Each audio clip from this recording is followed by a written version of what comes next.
ಇದೇನಿದು ಜಮೀರ್ ಮಾಯಾಲೋಕ, ಕೋಟಿ ಕೋಟಿ ಆಸ್ತಿ, ನಿಗೂಢ ಪ್ರವಾಸ, ತನಿಖಾ ಸಂಸ್ಥೆ ಹೇಳ್ತಿರೋದೇನು?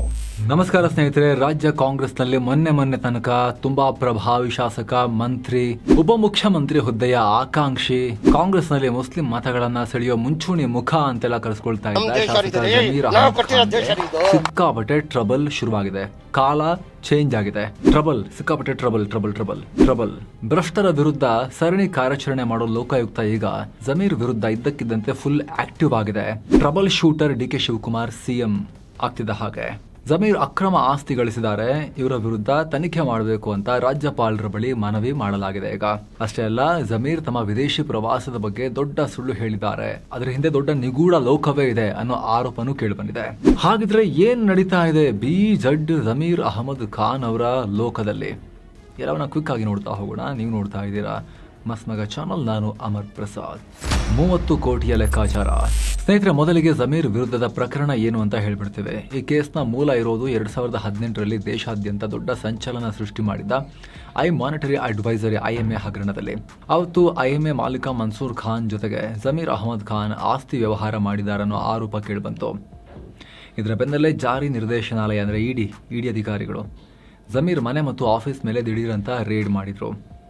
ಆ ಟೈಮ್ನಲ್ಲಿ ಜಮೀರ್ ಆದಾಯಕ್ಕೂ ಮತ್ತು ಆಸ್ತಿಗೂ ಸಿಕ್ಕಾಪಟ್ಟೆ ಅಂತರ ಕಂಡು ಬಂದಿತ್ತು. ಸುಮಾರು 87 ಕೋಟಿ ರೂಪಾಯಿ ಅಕ್ರಮ ಆಸ್ತಿ ಪತ್ತೆಯಾಗಿತ್ತು ಅಂತ ಇಡಿ ರಿಪೋರ್ಟ್ ಅನ್ನ ಉಲ್ಲೇಖಿಸಿ ACB ಅಂದ್ರೆ ಆಂಟಿ ಕರಪ್ಷನ್ ಬ್ಯೂರೋ ಕರ್ನಾಟಕದ್ದು ಅವರು ರಿಪೋರ್ಟ್ ಮಾಡಿದ್ರು.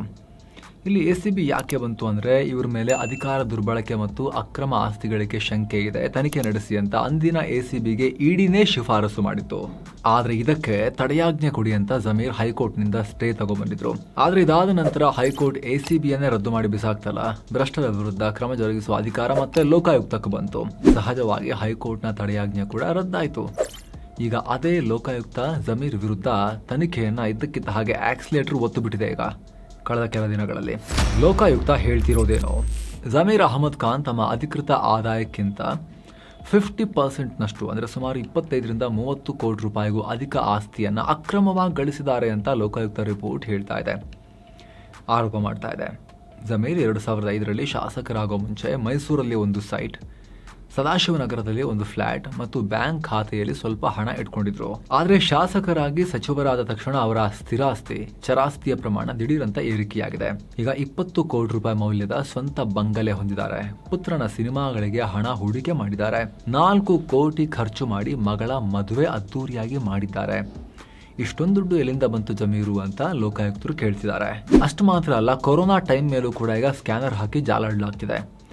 ಸಿಕ್ಕಾಪಟ್ಟೆ ದಾನ ಮಾಡಿದ್ದೀನಿ ಅಂತ ಜಮೀರ್ ಅಹಮದ್ ಖಾನ್ ಆ ಟೈಮ್ನಲ್ಲಿ ಒಂದಷ್ಟು ಸುದ್ದಿಯಾಗಿದ್ರು. ಅದನ್ನು ಕೂಡ ನೋಡ್ತಾ ಇದ್ದಾರೆ. 3 ವರ್ಷಗಳ ಕಾಲ ಇಡೀ ಸಾರಿಗೆ ಉದ್ಯಮ ಲಾಸ್ಗೆ ಒಳಪಟ್ಟಿತ್ತಲ್ವಾ. ಆದರೆ ಟ್ರಾವೆಲ್ ಬಿಸ್ನೆಸ್ ಅನ್ನೇ ನಂಬ್ಕೊಂಡಿದ್ದ ಜಮೀರ್ಗೆ ಮಾತ್ರ ಇದ್ಯಾವುದರ ಬಿಸಿ ಯಾಕೆ ತಟ್ಟಿರಲಿಲ್ಲ ಅಂತ. ಯಾಕಂದರೆ ಅವರೇ ಹೇಳಿರೋ ಪ್ರಕಾರ 2021-22ರಲ್ಲಿ ಇವರ ವಾರ್ಷಿಕ ಆದಾಯ 17.62 ಲಕ್ಷ ರೂಪಾಯಿ ಇತ್ತು. ಆದರೆ ಬಿಸ್ನೆಸ್ ನಷ್ಟದಲ್ಲಿದ್ದಾಗಲೂ ಕೂಡ ಜಮೀರ್ ಮಾತ್ರ ಎಲ್ಲ ಕಡೆ ಹಣ ಕೊಟ್ಟು ದಾನಿಯಾಗಿ ಕಾಣಿಸ್ಕೊಂಡಿದ್ರು. ಸರಿ, ಒಳ್ಳೆ ದಾನ ಮಾಡಿದ ಒಳ್ಳೇದು, ಬಟ್ ದುಡ್ಡೆಲ್ಲಿಂದ ಬಂತು ಅಂತ ಚೂರು ಹೇಳಿ ಅಂತ ಕೇಳ್ತಾ ಇದ್ದಾರೆ. ಅಷ್ಟೇ ಅಲ್ಲ, ಮಾಜಿ ಸಚಿವ ಚಲುವರಾಯಸ್ವಾಮಿ, ನಟಿ ರಾಧಿಕಾ ಕುಮಾರಸ್ವಾಮಿ, ಶಾಸಕ HC ಬಾಲಕೃಷ್ಣ ಸೇರಿ ಹಲವರ ಬಳಿ ಕೋಟಿ ಸಾಲ ಪಡ್ಕೊಂಡಿದ್ದೀನಿ ಅಂತ ಜಮೀರ್ ಹೇಳ್ತಾರೆ. ಆದರೆ ವಾಪಸ್ ಕೊಟ್ಟಿರೋ ಬಗ್ಗೆ ಲೆಕ್ಕ ಕೊಟ್ಟಿಲ್ಲ. ಇದಕ್ಕೂ ಪ್ರಾಪರ್ ತನಿಖೆ ಆಗಬೇಕು, ವಿಚಾರಣೆಗೆ ಅವಕಾಶ ಕೊಡಿ ಅಂತ ಲೋಕಾಯುಕ್ತರು ಜಮೀರ್ ವಿರುದ್ಧ ರಾಜ್ಯಪಾಲರಿಗೆ ಕೇಳಿಕೊಂಡ್ರು. ಆದರೆ ಸದ್ಯಕ್ಕೆ ರಾಜ್ಯಪಾಲರು ಅನುಮತಿ ಕೊಡೋಕ್ಕಾಗಲ್ಲ, ಟೆಕ್ನಿಕಲ್ ರೀಸನ್ ಅಂತ ಹೇಳಿದ್ದಾರೆ. ಬಟ್ ಕಂಟಕ ಇನ್ನೂ ಅವ್ರ ಮೇಲೆ ತೂಗ್ತಾನೆ ಇದೆ. ವಿದೇಶಿ ಪ್ರವಾಸ.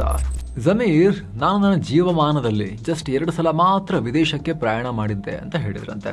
ಆದರೆ 2005ರಿಂದ ತಮ್ಮ ಕುಟುಂಬಸ್ಥರು ಹಾಗೂ ಆಪ್ತರೊಂದಿಗೆ ಜಮೀರ್ ಸೌದಿ ಅರೇಬಿಯಾ ಸೇರಿದ ಹಾಗೆ ಹಲವು ರಾಷ್ಟ್ರಗಳಿಗೆ 2 ಅಲ್ಲ, 4 ಅಲ್ಲ, 6 ಅಲ್ಲ, 30ಕ್ಕೂ ಅಧಿಕ ಬಾರಿ ಪ್ರಯಾಣ ಮಾಡಿದ್ದಾರೆ ಅಂತ ಲೋಕಾಯುಕ್ತ ರಿಪೋರ್ಟ್ ಹೇಳ್ತಾ ಇದೆ. ಇದಕ್ಕೆ ಸಂಬಂಧಪಟ್ಟಂತೆ ಅಧಿಕಾರಿಗಳು ಏರ್ಲೈನ್ಗಳಿಂದ ಖುದ್ದಾಗಿ ಮಾಹಿತಿಯನ್ನು ತರಿಸ್ಕೊಂಡಿದ್ದಾರೆ ಅನ್ನೋ ಮಾಹಿತಿನೂ ಬರ್ತಾ ಇದೆ. ಹಾಗಿದ್ರೆ ಜಮೀರ್ ಇಷ್ಟೊಂದು ಸಲ ಫಾರಿನಿಗೆ ಯಾಕೆ ಹೋದ್ರು, ಅದ್ರ ಬಗ್ಗೆ 2 ಸಲ ಅಂತ ಸುಳ್ಳು ಯಾಕೆ ಹೇಳಿದ್ರು? ಇದಕ್ಕೆ ಆನ್ಸರ್ ಸಿಗ್ಬೇಕು ಎರಡಕ್ಕೂ ಕೂಡ. ಓಕೆ, ಅವರು ಅಷ್ಟೊಂದು ಸಲ ಹೋಗಿರೋದಕ್ಕೆ ದುಡ್ಡು ಎಲ್ಲಿಂದ ಬಂತು, ಏನು ಖರ್ಚು ವೆಚ್ಚ ಯಾರು ಭರಿಸಿದ್ರು, ಅದೆಲ್ಲವನ್ನ ಪರಿಶೀಲನೆ ಮಾಡ್ತಾ ಇದ್ದೀವಿ ಅಂತ ಅಧಿಕಾರಿಗಳು ಈಗ ತನಿಖೆ ನಡೆಸ್ತಾ ಇದ್ದಾರೆ.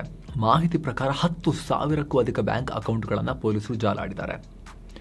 ಎಲ್ಲ ತನಿಖೆ ಆಧಾರದಲ್ಲಿ ಲೋಕಾಯುಕ್ತ ಪೊಲೀಸರು ಚಾರ್ಜ್ ಶೀಟ್ನ ಕೂಡ ರೆಡಿ ಮಾಡ್ತಿದ್ದಾರೆ. ಸ್ನೇಹಿತರೆ, ಸದ್ಯಕ್ಕೆ ರಾಜ್ಯಪಾಲರು ಲೋಕಾಯುಕ್ತರು ಕಳಿಸಿದ ಮನವಿಯನ್ನು ತಿರಸ್ಕಾರ ಮಾಡಿದ್ದಾರೆ. ಟೆಕ್ನಿಕಲ್ ಕಾರಣ ಕೊಟ್ಟು, ಯಾಕಂದರೆ ಸಂಬಂಧಪಟ್ಟ ದಾಖಲೆಗಳನ್ನು ಕನ್ನಡದಲ್ಲಿ 1000ಕ್ಕೂ ಅಧಿಕ ದಾಖಲೆಗಳನ್ನು 50 ಬೃಹತ್ ಸಂಪುಟಗಳಲ್ಲಿ ಲೋಕಭವನಕ್ಕೆ ಸಬ್ಮಿಟ್ ಮಾಡಲಾಗಿತ್ತು. ಇದನ್ನು ಲೋಕಭವನದಲ್ಲೇ ಇಂಗ್ಲಿಷ್ಗೆ ಟ್ರಾನ್ಸ್ಲೇಟ್ ಮಾಡಬಹುದಿತ್ತು. ಆದರೆ ಮುಂದೆ ಕಾನೂನು ಸಮಸ್ಯೆ ಆಗಬಾರ್ದು ಅನ್ನೋ ಉದ್ದೇಶದಿಂದ ಪೊಲೀಸರಿಗೆ ನೀವೇ ಅದನ್ನು ಇಂಗ್ಲಿಷ್ಗೆ ಟ್ರಾನ್ಸ್ಲೇಟ್ ಮಾಡಿ ಮತ್ತೊಮ್ಮೆ ಸಬ್ಮಿಟ್ ಮಾಡಿ ಅಂತ ರಾಜ್ಯಪಾಲರು ಸೂಚನೆ ಕೊಟ್ಟಿದ್ದಾರೆ. ಭಾಷಾಂತರ ಆದಮೇಲೆ ಅದನ್ನು ನೋಡಿದ ಮೇಲೆ ರಾಜ್ಯಪಾಲ ಥಾವರ್ಚಂದ್ ಗೆಹ್ಲೋಟ್ ಅವರು ಕಾನೂನು ತಜ್ಞರ ಅಭಿಪ್ರಾಯ ಪಡ್ಕೊಂಡು ಜಮೀರ್ ಮೇಲೆ ತನಿಖೆಗೆ, ಪ್ರಾಸಿಕ್ಯೂಷನ್ಗೆ ಅನುಮತಿ ಕೊಡಬೇಕು ಬೇಡ ಅನ್ನೋದನ್ನ ನಿರ್ಧಾರ ಮಾಡ್ತಾರೆ. ಹಾಗಿದ್ರೆ ಜಮೀರ್ ಅವರ ಡಿಕ್ಲೇರ್ ಮಾಡ್ಕೊಂಡಿರೋ ಸಂಪತ್ತಿ ಎಷ್ಟು?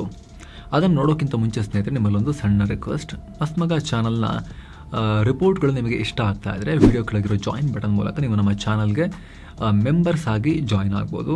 ಇದರಿಂದ ನಮ್ಮ ವಿಶೇಷ ವಿಡಿಯೋಗಳು ನಿಮಗೆ ಮೊದಲೇ ಸಿಗುತ್ತೆ, ಹಾಗೂ ಎಕ್ಸ್ಕ್ಲೂಸಿವ್ ಮೆಂಬರ್ ಓನ್ಲಿ ವಿಡಿಯೋಸ್ ಕೂಡ ಸಿಗುತ್ತೆ. ಎಲ್ಲಕ್ಕಿಂತ ಹೆಚ್ಚಾಗಿ ನಮ್ಮ ಚಾನಲ್ಗೆ ನೀವು ಕೂಡ ಅತಿ ದೊಡ್ಡ ಬೆಂಬಲ ಇದು. ಆಸಕ್ತರು ಜಾಯಿನ್ ಬಟನ್ ಮೇಲೆ ಚೆಕ್ ಮಾಡಿ ಡೀಟೇಲ್ಸನ್ನು ನೋಡಿ ಸ್ನೇಹಿತರೆ, ಆಮೇಲೆ ನೀವು ಡಿಸೈಡ್ ಮಾಡ್ಬೋದು. ಬನ್ನಿ ಈಗ ವರದಿಯಲ್ಲಿ ಕಂಟಿನ್ಯೂ ಮಾಡೋಣ. ಸ್ನೇಹಿತರೆ, ಜಮೀರ್ ಅವರು ರಾಜ್ಯದ ಒನ್ ಆಫ್ ದಿ ರಿಚೆಸ್ಟ್ ಪೊಲಿಟಿಷಿಯನ್ಗಳಲ್ಲಿ ಗುರುತಿಸಿಕೊಳ್ತಾರೆ. 1966 ಆಗಸ್ಟ್ 1ನೇ ತಾರೀಕು ತುಮಕೂರು ಜಿಲ್ಲೆಯ ಕುಣಿಗಲ್ನಲ್ಲಿ ಹುಟ್ಟಿದ ಜಮೀರ್ ಅವರಿಗೆ ಈಗ 59 ವರ್ಷ. ಪಾಲಿಟಿಕ್ಸಲ್ಲಿ ಹಂಗೆ ನೋಡೋಕೆ ಹೋದರೆ ಹೆಂಗೆ? ಇವ್ರ ತಂದೆ BP ಬಶೀರ್ ಅಹಮದ್ ಖಾನ್ ಒಬ್ಬ ಬಿಸ್ನೆಸ್ ಮ್ಯಾನ್ ಆಗಿದ್ರು. ಇವರು 1930ನೇ ಇಸ್ವಿಲಿ ಇಂಡಿಪೆಂಡೆನ್ಸ್ ಬರೋಕ್ಕಿಂತ ಮುಂಚೆನೆ ಸ್ವಂತ ಟ್ರಾವೆಲ್ಸ್ ಕಂಪನಿಯನ್ನ ಶುರು ಮಾಡಿದ್ರು. ಜಮೀರ್ ಅವರ ತಾಯಿ ಸೋಗರ್ ಖಾನಂ. ಇನ್ನು ಜಮೀರ್ ಅವರ ಎಜುಕೇಷನ್ ಬಗ್ಗೆ ನೋಡೋದಾದ್ರೆ, ಇವರ ಎಲೆಕ್ಷನ್ ಅಫಿಡವಿಟ್ನಲ್ಲಿ ಕೊಟ್ಟ ಮಾಹಿತಿ ಪ್ರಕಾರ 8ನೇ ಕ್ಲಾಸ್ ಪಾಸ್ ಮಾಡ್ಕೊಂಡಿದ್ದಾರೆ. ಆಮೇಲೆ SSLCನ ಅರ್ಧಕ್ಕೆ ಡಿಸ್ಕಂಟಿನ್ಯೂ ಮಾಡಿದ್ದಾರೆ ಅಂತ ಅವ್ರು ಹೇಳ್ಕೊಂಡಿದ್ದಾರೆ. ಇನ್ನು ಇವರು ರಾಜಕೀಯಕ್ಕೆ ಬರೋ ಮುಂಚೆ ಒಬ್ಬ ಬಿಸ್ನೆಸ್ ಮ್ಯಾನ್ ಆಗಿದ್ರು. ಇವರ ತಂದೆ ಕಟ್ಟಿ ಬೆಳೆಸಿದ ನ್ಯಾಷನಲ್ ಟ್ರಾವೆಲ್ಸ್ ಜೊತೆಗೆ ಬೆಂಗಳೂರಿನ ರಿಯಲ್ ಎಸ್ಟೇಟ್ ಬಿಸ್ನೆಸ್ನಲ್ಲೂ ಕೂಡ ದುಡ್ಡನ್ನು ಹೂಡಿಕೆ ಮಾಡಿದರು. 2005ರಲ್ಲಿ ಅಂದಿನ ಮಾಜಿ CM SM ಕೃಷ್ಣ ಅವರು ರಾಜ್ಯಪಾಲರಾಗಿ ಮಹಾರಾಷ್ಟ್ರಕ್ಕೆ ಹೋದಾಗ ಚಾಮರಾಜಪೇಟೆ ವಿಧಾನಸಭಾ ಕ್ಷೇತ್ರ ಖಾಲಿಯಾಯಿತು. ಆಗ JDS ಪಾರ್ಟಿಯಿಂದ ಮೊದಲ ಬಾರಿಗೆ ಜಮೀರ್ ಚುನಾವಣೆಗೆ ಸ್ಪರ್ಧೆ ಮಾಡಿದ್ರು. ತಮ್ಮ ಮೊದಲ ಎಲೆಕ್ಷನ್ನಲ್ಲಿ 19,000ಕ್ಕೂ ಅಧಿಕ ಮತಗಳ ಅಂತರದಿಂದ 42% ಅಧಿಕ ವೋಟನ್ನು ಪಡ್ಕೊಂಡವರು ಭರ್ಜರಿ ಗೆಲುವನ್ನು ದಾಖಲಿಸಿದ್ರು. ಆರಂಭ ದಿನಗಳಲ್ಲಿ HD ಕುಮಾರಸ್ವಾಮಿ ಅವರ ಕುಚ್ಚಿಕು ಗೆಳೆಯ, ನೆರಳಿನಂತೆ ಇದ್ದ ಜಮೀರ್ ಆ ರೆಸಾರ್ಟ್ ವಾಸದ ಟೈಮ್ನಲ್ಲೆಲ್ಲ ಶಾಸಕರನ್ನು ತುಂಬಿಕೊಂಡು ಹೋಗ್ಬೇಕಾದ್ರೆ ತನ್ನ ಬಸ್ಸಲ್ಲೇ ಹಾಕೊಂಡು ತಾನೇ ಡ್ರೈವಿಂಗ್ ಮಾಡ್ಕೊಂಡು ಕರ್ಕೊಂಡು ಹೋದಂತ ಮನುಷ್ಯ. JDSನ ಪವರ್ಫುಲ್ ಲೀಡರ್ ಆಗಿ ಬೆಳೆದ್ರು. ಆದರೆ 2016ರ ರಾಜ್ಯಸಭಾ ಚುನಾವಣೆ ವೇಳೆ JDS ವಿಪ್ ಉಲ್ಲಂಘನೆ ಮಾಡಿ ಕಾಂಗ್ರೆಸ್ ಅಭ್ಯರ್ಥಿಗೆ ವೋಟ್ ಹಾಕಿದ್ರು.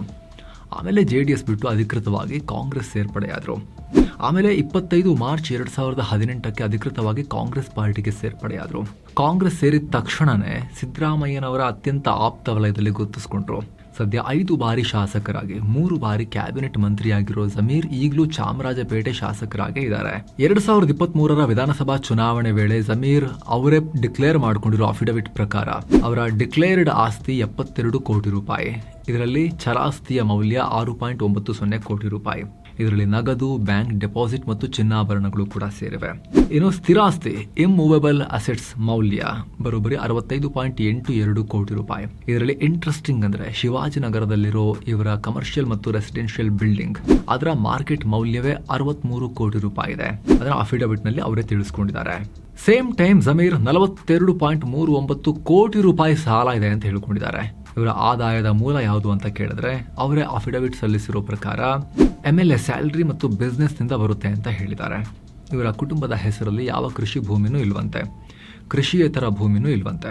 ಕಮರ್ಷಿಯಲ್ ಬಿಲ್ಡಿಂಗ್ ಕೂಡ ನನ್ನ ಹತ್ರ ಇಲ್ಲರಿಯೋದು ಅಂತ ಅವರೇ ಹೇಳ್ಕೊಂಡಿದ್ದಾರೆ. ಜಮೀರ್ ಅವರೇ ಡಿಕ್ಲೇರ್ ಮಾಡ್ಕೊಂಡಿರೋ ಪ್ರಕಾರ ಇವರ ವಾರ್ಷಿಕ ಆದಾಯ 2019-20ರಲ್ಲಿ ಅಂದ್ರೆ ಕೊರೋನಾಗೂ ಮುಂಚೆ 32,82,000 ರೂಪಾಯಿ ಇತ್ತು. ಕೊರೋನಾ ಟೈಮ್ನಲ್ಲಿ 2021-22ರಲ್ಲಿ 17.5 ಲಕ್ಷ ರೂಪಾಯಿ ಆಸುಪಾಸಲ್ಲಿತ್ತು. ಅದಾದಮೇಲೆ ಲೆಕ್ಕ ಇನ್ನಷ್ಟೇ ಕೊಡಬೇಕು, ಯಾಕಂದರೆ ಅವರು 2023ರ ನಂತರ ಅಫಿಡವಿಟನ್ನು ನೆಕ್ಸ್ಟ್ ಎಲೆಕ್ಷನ್ಗೆ ಸಬ್ಮಿಟ್ ಮಾಡಬೇಕು. ಇನ್ನು ಜಮೀರ್ ಅಹಮದ್ ಖಾನ್ ಅವ್ರ ಮೇಲೆ ಒಟ್ಟು 5 ಕ್ರಿಮಿನಲ್ ಕೇಸಸ್ ಇವೆ. ಅದರಲ್ಲಿ ವಂಚನೆ, ಪರ್ಜರಿ, ಕ್ರಿಮಿನಲ್ ಪಿತೂರಿ ಹಾಗೂ ಭ್ರಷ್ಟಾಚಾರ ತಡೆ ಕಾಯ್ದೆಯಡಿ ದಾಖಲಾಗಿರೋ ಕೇಸ್ಗಳು ಸೇರಿವೆ. ಹಾಗಿದ್ರೆ ಜಮೀರ್ ಅವರ ವಾದ ಏನು? ಅವ್ರ ದಿನ ನಿರಾಕರಿಸ್ತಾ ಬಂದಿದ್ದಾರೆ. ನಾನು ಪಾಲಿಟಿಕ್ಸ್ಗೆ ಬರೋಕ್ಕೂ ಮುಂಚೆನೇ ಬೆಂಗಳೂರಲ್ಲಿ ದೊಡ್ಡ ಉದ್ಯಮಿಯಾಗಿದ್ದ ಮನುಷ್ಯ ನಾನು. ನನ್ನ ತಂದೆ ಕಾಲದಿಂದಲೂ ನಮಗೆ ಟ್ರಾವೆಲ್ ಬಿಸ್ನೆಸ್ ಇದೆ, ರಿಯಲ್ ಎಸ್ಟೇಟ್ ವ್ಯವಹಾರ ಇದೆ. ನನ್ನ ಉದ್ಯಮದಿಂದಲೇ ನನಗೆ ಕೋಟ್ಯಂತರ ರೂಪಾಯಿ ಲಾಭ ಬಂದಿರೋದು. ನಾನು ಪ್ರತಿಯೊಂದು ರೂಪಾಯಿಗೂ ಇನ್ಕಮ್ ಟ್ಯಾಕ್ಸ್ ಕಟ್ಟಿದ್ದೀನಿ. ನನ್ನ ಹತ್ರ ಇರೋದು 100ಕ್ಕೆ 100 ಕಷ್ಟಪಟ್ಟು ಸಂಪಾದಿಸಿದ ವೈಟ್ ಮನಿ. ರಾಜಕೀಯಕ್ಕೆ ಬಂದು ನಾನು ಅಕ್ರಮವಾಗಿ ಏನನ್ನೂ ಗಳಿಸಿಲ್ಲ ಅಂತ ಜಮೀರ್ ಹೇಳ್ತಾ ಇದ್ದಾರೆ. ಇಲ್ಲಿ ಇಂಟ್ರೆಸ್ಟಿಂಗ್ ಏನು ಗೊತ್ತಾ, DK ಶಿವಕುಮಾರ್ CM ಆದಲಿಂದಲೂ ಕೂಡ ಜಮೀರ್ ಮೂಲೆ ಗುಂಪಾಗ್ತಾ ಇದ್ದಾರೆ. ಡಿಕೆ ಸರ್ಕಾರದ ಚಟುವಟಿಕೆಗಳಿಂದ ದೂರ ಉಳಿತಾ ಇದ್ದಾರೆ. ಬೆಂಗಳೂರು ನಗರದ ಅಭಿವೃದ್ಧಿ ಮತ್ತು ಇಲ್ಲಿನ ಸಮಸ್ಯೆಗಳಿಗೆ ಪರಿಹಾರ ಕಂಡುಕೊಳ್ಳುವ ಬಗ್ಗೆ ಇಲ್ಲಿನ ಶಾಸಕರ ಸಭೆಯನ್ನ ಡಿಕೆ ಆಯೋಜನೆ ಮಾಡಿದಾಗ ಜಮೀರ್, ರಾಮಲಿಂಗಾರೆಡ್ಡಿ, ಬೈರತಿ ಸುರೇಶ್, ಪ್ರಿಯಾ ಕೃಷ್ಣ ಇವರೆಲ್ಲ ಹೋಗಿರಲಿಲ್ಲ. ಬೈರತಿ ಸುರೇಶ್ ಅವರಿಗೆ ಏನೋ ಬೇರೆ ಪ್ರೋಗ್ರಾಮ್ ಇತ್ತು ಅಂತ ಹೋಗಿಲ್ವಂತೆ. ಆದ್ರೆ ಜಮೀರ್ ಮತ್ತು ರಾಮಲಿಂಗಾರೆಡ್ಡಿ ಅವರು ಹೋಗದೆ ಇರೋದಕ್ಕೆ ಬೇರೆ ಕಾರಣಗಳಿವೆ ಅನ್ನೋದು ಗುಸುಗುಸು. ಈ ಬಗ್ಗೆ ನಿಮ್ಮ ಒಪಿನಿಯನ್ ಮಿಸ್ ಇಲ್ಲದೆ ಕಾಮೆಂಟ್ ಮಾಡಿ ತಿಳಿಸಿ. Thank you so much. ಆಸಕ್ತ ವೀಕ್ಷಕರು ವಿಡಿಯೋ ಕೆಳಗಿರೋ ಜಾಯಿನ್ ಬಟನ್ ಮೂಲಕ ನಮ್ಮ ಚಾನಲ್ಗೆ ಮೆಂಬರ್ಸ್ ಆಗಿ ಜಾಯ್ನ್ ಆಗಬಹುದು. ಡೀಟೇಲ್ಸ್ ಅನ್ನು ನೀವು ಜಾಯಿನ್ ಬಟನ್ ಮೇಲೆ ಕ್ಲಿಕ್ ಮಾಡಿ ಚೆಕ್ ಮಾಡಬಹುದು. ಆಸಕ್ತರು ಚೆಕ್ ಮಾಡಿ ಸ್ನೇಹಿತರೆ. ಮತ್ತೆ ಭೇಟಿ ಆಗ್ತಿರೋಣ. ನಮಸ್ಕಾರ.